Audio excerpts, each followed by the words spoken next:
Oh, hey there. I didn't see you come in. Hello, beautiful angels. My name is Sarah. If you're new here, I invite you to grab yourself a grounding beverage, whether that's matcha, tea, dare I say coffee. I mean, sometimes that's what you need. And sit back, slow down, relax a little, hang out with me. After all, slowly is the fastest way to get to where you want to be. And I hope that this episode takes you to where you're trying to get.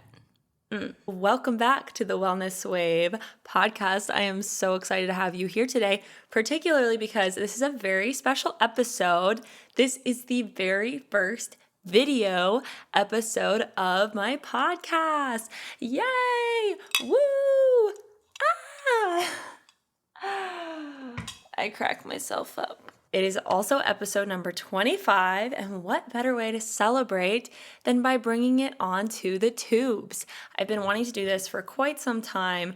I just felt myself putting it off because we tend to do that, right? When we're afraid something's not going to turn out the way we want it to, we procrastinate, we push it off instead of just getting the bag, going for it, and taking what we want. So now here I am taking aligned action, starting the video version of the Wellness Wave podcast, and hopefully encouraging you to also chase after your dreams and goals and bring your vision to reality. In a little bit over a month, I turned 25 years old.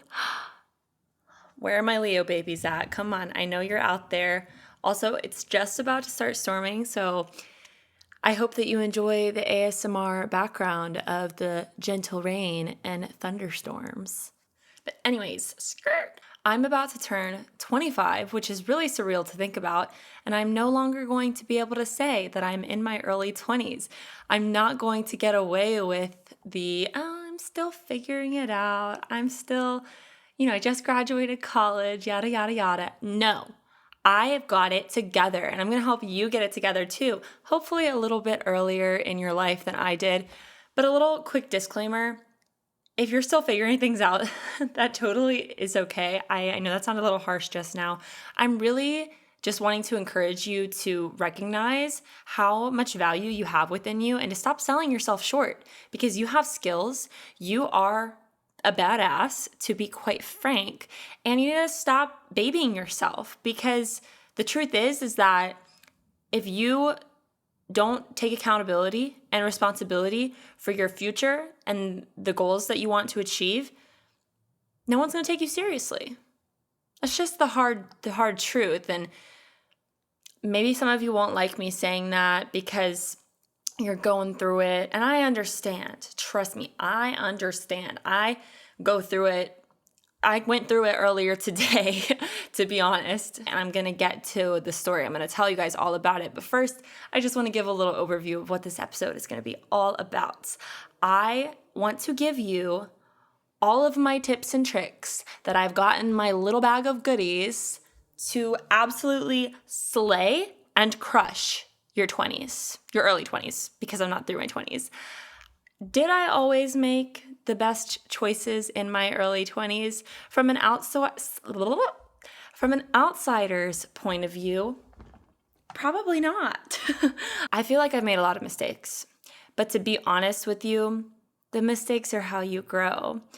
The first step towards success is failure.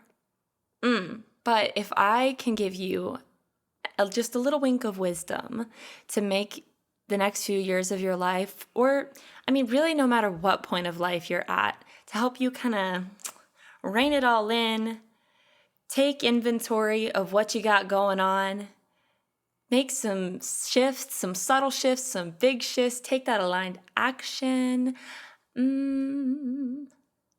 I would love to help you do that. I'm going to break things down into categories that I feel make the most sense. We're going to talk about wellness, which I believe includes everything from nutrition to movement to how you dress yourself and show up throughout the day and how you take care of your environment. I think all of those things fall under the umbrella of wellness. Actually, technically everything I'm going to talk about in this episode falls under that umbrella.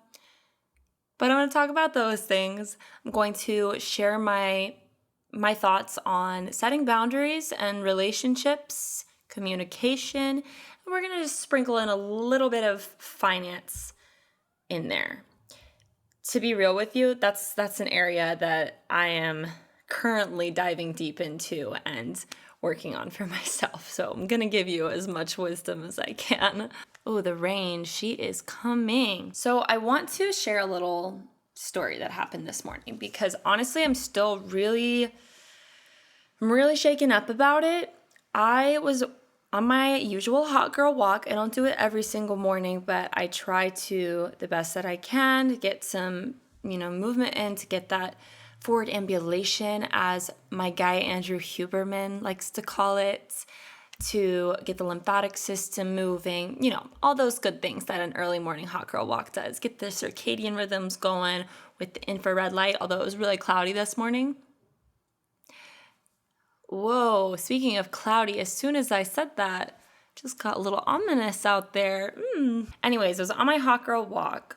I'm walking up towards the front of my complex doing my normal routes, and this big SUV with 2 men in it pulls by me and is turning left as I'm walking up to this place where they just turn left. So like we're coming at each other. They turn left. As they're turning, the driver points at me, and then the passenger looks at me, and they're both staring at me, and there's nothing behind me. It's just woods behind me. So they were 100% staring at me, and I got a little freaked out. I called my partner Patrick on the phone and just asked him to stay on with me because I immediately turned around and started walking home. They pulled into they turned left into this part of the complex where there's a loop, and I'm like, finding my peace, protecting my peace. They're just parking. I'm safe. I'm on the phone with Patrick, and I'm glancing back at me, and I see them pull back out and turn down the road. Email, hello. Turn down the road that I am walking down. My heart starts pounding, and I say to Patrick, I'm running, and I am not a runner, you guys. It was freaky. It freaked me out. And so I took a different path home. I literally ran behind the apartment so that I could get in without them seeing me. But it was very scary. I was very wigged out about it. And I've never really had something like that happen to me before. So it definitely threw me off. You hear horror stories all the time. And I've been catcalled. I've been approached by creepy men. But the car thing, haven't had something like that before. Not that I can remember, at least. The thought that keeps coming back to me is, girl, you are so protected because you are given this gift of awareness. Every single one of us is given a gift of awareness. We just have to strengthen it like a muscle. We've got these bodies, that we have to go to the gym. We've got to work out, get that pump in. But every single part of our personality and every mental or spiritual capability is also a muscle that we have to strengthen. So if I could give you one of the greatest suggestions for your early 20s, it's to practice awareness of your surroundings, of what's going on in your mind. That is going to help you come to so many realizations and also stay protected in dangerous situations. My nervous system went into fight or flight earlier, and I've been, working all day to kind of get myself back into a grounded state. But that is the situation where fight or flight and the sympathetic nervous system is a really powerful defense mechanism. Because so many of us are living in chronic fight or flight and are having a very difficult time regulating our nervous systems, I feel like the sympathetic nervous system, that fight or flight trauma response, has almost become demonized, not intentionally, but just the language that we use. We're always trying to get into that grounded, protect your peace, relax, etc. And that's something that I preach a lot too. But there are those times when you need to fight or flee. And today I chose to flee because I was not feeling up to fighting 2 men in an SUV. You know what I'm saying? We've got these little devices, these screens, and they suck so much of our attention. I've been thinking so much about boundaries recently, especially over the past week or so. I took a social media break over the weekend. I feel very confident that I'm going to incorporate that into each month moving forward, at least once a month over the weekend. Obviously, I am a creator and I work in marketing as well, so I can't completely ditch social media. But I feel like it really helped me take a step back and acknowledge the things in my life that I value and become aware of the ways that it was zapping and is zapping my energy. Be aware not just of your surroundings, but how you're interacting with the devices in your life, what your habits look like. There's no rush to dramatically make changes once you have an awareness of something. This is something my therapist and I talk about all the time. But becoming aware and just having that realization, things are going to automatically start shifting for you, because not only has the subconscious mind seen it, but now the conscious mind has seen it as well. And those two working together in conjunction, that's powerful. So let's talk about boundaries. You must set clear boundaries throughout your life, whether it's the time you go to bed or how much time you have without a screen before you go to bed, how much time you allow yourself to mindlessly scroll on social media, how you let people in your life talk to you, whether it's your loved ones, your coworkers, your boss. I know that's a really challenging one for a lot of people, myself included. But I cannot stress enough how important it is to stick to the boundaries that you set. So be realistic about it. If you know that you're not going to be able to stick to this specific boundary right now, if you know that you're not going to be able to only go on your phone for an hour a day, then don't do that to yourself. Because if you tell yourself, I'm only going to go on my phone for an hour a day, when you've been on your phone for like 6 hours a day, and then you fail to stick to that, you're going to feel like you can't trust yourself. You're going to be slowly just hammering away at the trust you have for yourself. Especially if you're in a situation where you already struggle with trusting yourself,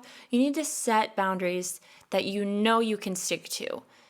Challenge yourself. I'm not saying to not challenge yourself. Maybe, if you've been spending 5 or 6 hours of time on your phone a day, which sounds like a lot, but go check your screen time. You might be surprised. Then tell yourself, I'm only going to spend 3 hours or 4 hours on my phone a day, and then create actionable steps for how you can achieve that. So, for example, I am going to set, download an app. I use the Opal app, which I find super effective. It blocks apps for you, and you can select which ones. You can limit the amount of time that you spend and have what they call cooldowns. So it basically forces you to get off of the app after you've been on it for a certain amount of time.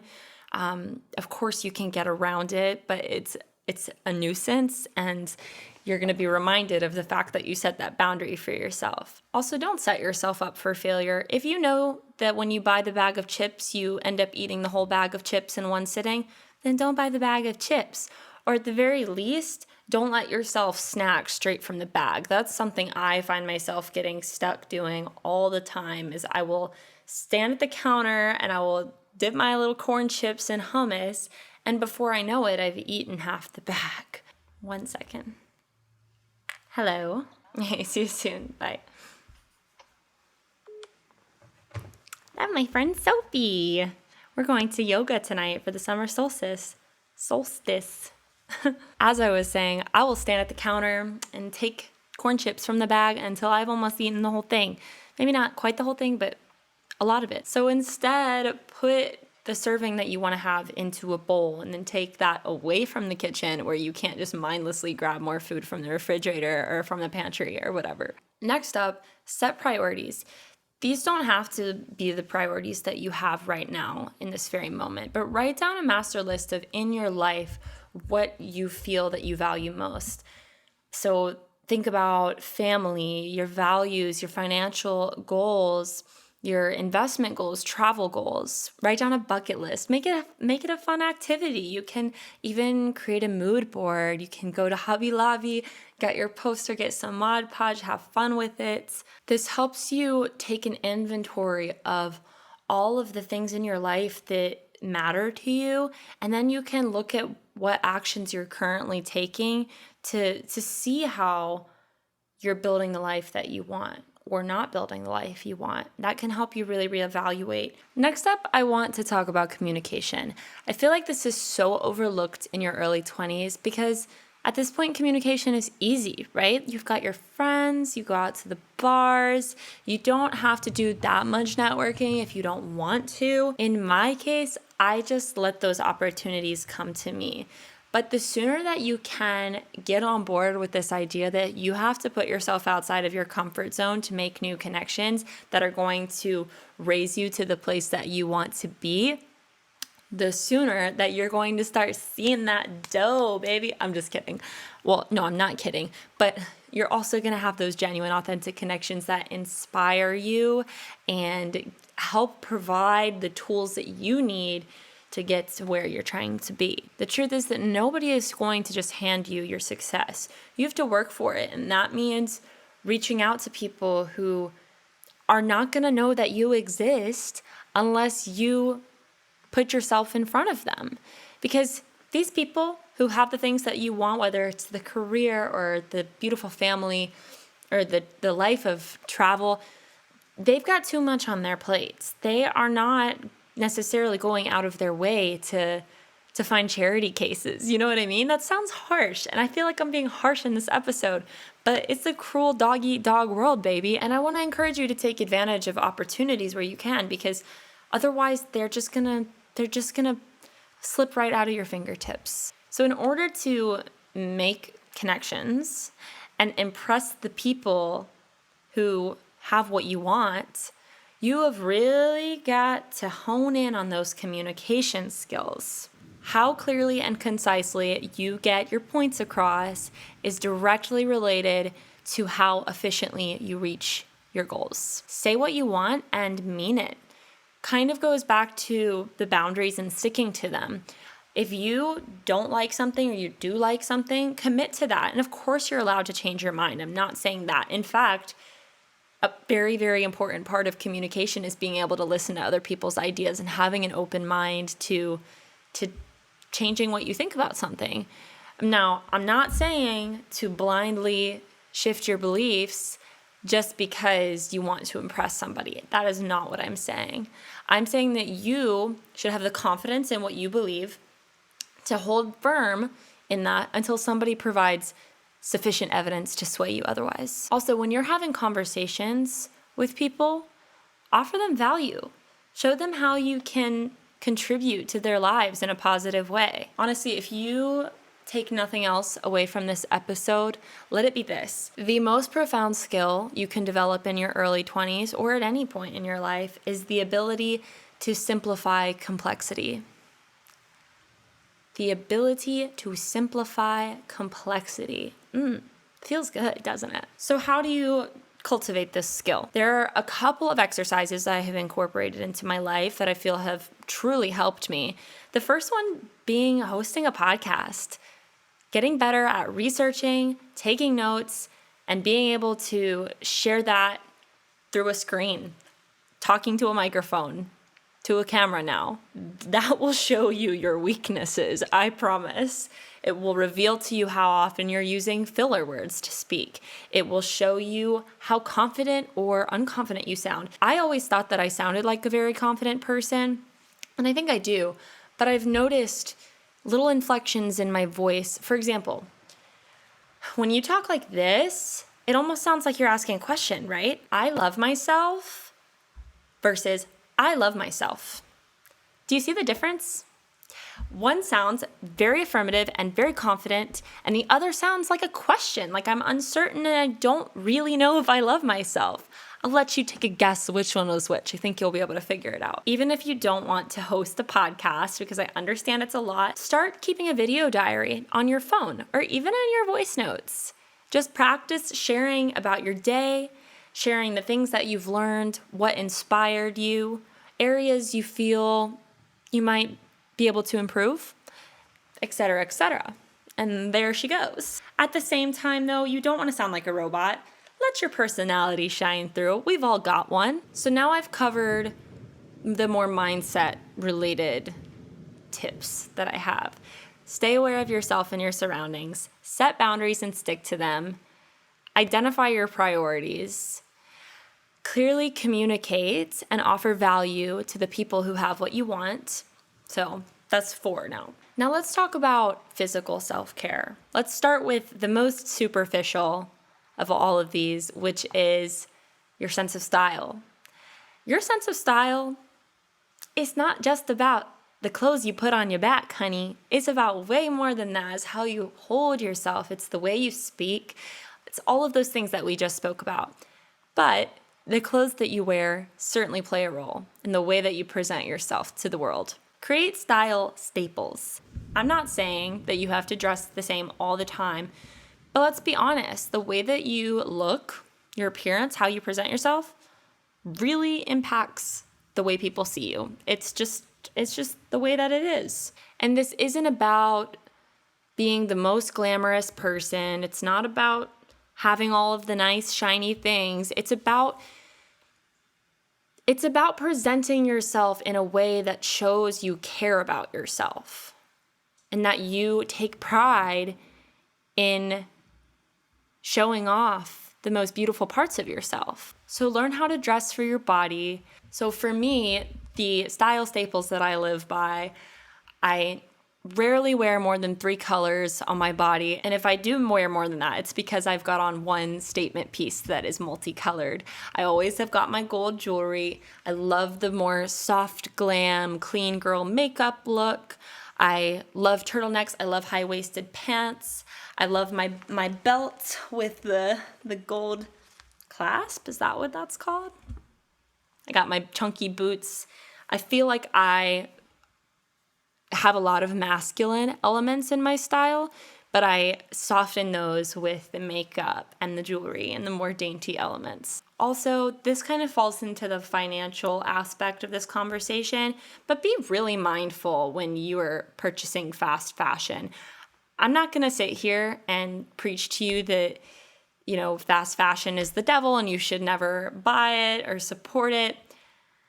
I know all of the arguments and I understand them, but I also am realistic and understand that not everybody can afford to buy a $100 or $200 piece of clothing, and it really does affect your energy to be dressed cute. So I think that if you're going to buy from a company like that, be really thoughtful and intentional and think, is this something that I am going to wear for the next 5 or 10 years? Or is it something that I'm going to wear 3 times this season and then never touch in my closet again, but I'll still hold on to it because it's so cute and I might wear it one day. So it's just wasting away in there. At the very least, if you're doing that, you can donate to Goodwill where somebody else is going to find your item and love it and, contribute to the recycling. If you're someone who can afford to buy the higher quality piece of clothing, buy the higher quality piece of clothing that is going to last you, that is going to be timeless and classic. For example, I love Aritzia. I don't really know if they count as fast fashion or not, but they're a brand that I feel like they make really good quality, very classic staple wardrobe items. My pants are from there right now. I've got these. Oh, let me show you. Let me show you the outfit. It's kind of dark, but they're just these black wide leg trousers, and I wear these all the time, and I know that I'm going to wear them, probably until I get pregnant and have kids and can't fit into them anymore. Well, that's a limiting belief. I'm totally going to be able to fit into my pre-pregnancy pants when I have kids. And of course, I don't feel like I have to say this, but practice good hygiene. I think a lot of the times, the simpler your routines, the simpler your skincare, the better it is for your skin. And it doesn't have to be super expensive. Literally, my skincare jojoba routine right now is jojoba oil, honey, raw, unfiltered, ideally Manuka honey, but that is more expensive. So I'm not saying you need to go buy a tub of Manuka honey, but raw and unfiltered honey and either a rosehip oil or a jojoba oil to top it off. Every once in a while, I'll get some goodie samples from Sephora, like I got the Dr. Barbara Sturm Hyaluronic Serum, which is honestly amazing. But in general, I keep it really simple, and then I use my tools, my beauty tools like my gua sha and my face roller, ice. Oh, girl, you got to get yourself an ice roller or an ice mask. That is a big game changer and a great way to take care of your skin as it promotes lymphatic drainage, helps to soothe inflammation, and also helps with anxiety. If you're like me and you struggle with anxiety, you need those tools to talk you down when you start feeling really, really amped up. I also love oil pulling. That's a practice I've been building more consistently into my routine every morning. It's great for cleansing your oral microbiome, so I would highly recommend that as well. And last but not least, for the easier habits, dry brushing. Once a day, twice a day if possible, all over your body, all over your face, before you shower, helps exfoliate, get that lymphatic drainage going, supports the detoxification processes, etc. Now, in addition to taking care of your physical appearance, take care of your space. I think for a while I got trapped in the mindset of, oh, I don't have my dream space yet. I don't have my dream apartment, my dream home. So I'm just not going to take care of this one. I'm going to let it get cluttered and trashed because whatever, it'll be fine. Eventually I'll move out and then I'll keep that space clean. But let me stop you right there. Just like with your appearance, your space is a reflection of what's going on internally, and vice versa. How you feel internally is often a reflection of what's going on in your space. They're very interconnected. If your space is super chaotic, cluttered, and dirty, chances are you're gonna feel that way inside. And to add to that, don't wear shoes indoors. I find that keeping my home as shoe-free as possible, and also changing out of my clothes after a day out, putting some loungewear, some PJs on, really helps me. That really helps me in my mind ground into, okay, I'm home. The weight of the world is off my shoulders. I'm safe here. I'm in my space, comfortable, at peace. And last but not least, I just wanted to touch on some of the financial things that I am learning.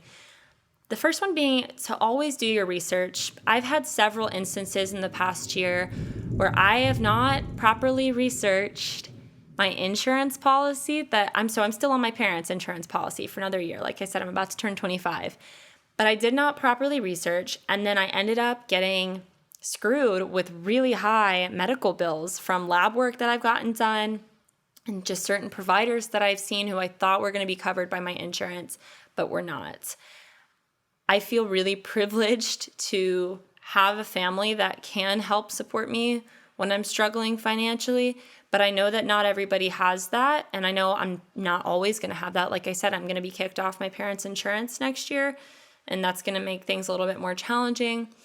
So always do your research, but don't be afraid to ask for help and to see what's possible, because a lot of times people are going to be more willing to help you out than you think. You just have to ask. I would also recommend you start investing, or at least put money into a high yield savings account instead of letting it just sit in a regular savings account, because then you'll be getting a little bit more interest. But ideally, you're going to be putting money into some stocks, into some EFTs, index funds, those kinds of asset streams. I don't know. I don't really know a lot about it. I'm still learning, but that is definitely an avenue that I'm exploring more, especially over the next 6 months and into next year. Choose your investments wisely, whether it's, again, stocks or it's your health. Is it going to provide you more value long-term to invest in an expensive supplement that you know is going to help that deficiency you're dealing with? Or is it going to benefit you more to buy 10 fast fashion items that you're going to wear once or twice and then either throw away or let sit in your closet for the next decade? I think that just about covered everything that I wanted to discuss in today's episode. Like I said, going to be 25 in just a little over a month. And I feel like these are all the lessons that have really made the most impact. I could talk so much more about nutrition and movement. Oh, I'm going to say that real quick. Move your body multiple times a week. Get up in the middle of the day and go for a walk, because otherwise your body will start to feel it. That is the tip that I'm going to leave you with. So with that, if you've been sitting for a while watching this video, I recommend you get up, go walk around your place, or go for a walk around the neighborhood. But be careful, carry a taser with you or something so that creepy men in SUVs don't follow you around. Drink some water, and I hope you have a beautiful rest of your day. Whatever you're going through right now, whatever phase of life you're in, you're doing great. You're killing it. And if you're not, then you have the power to change it. So I'm going to leave you with that. I will see you next time on my new video podcast. Ooh, ooh, ooh, ooh. Ow. Ooh, ooh, ooh, it's time for me to go get ready for my free summer solstice yoga class.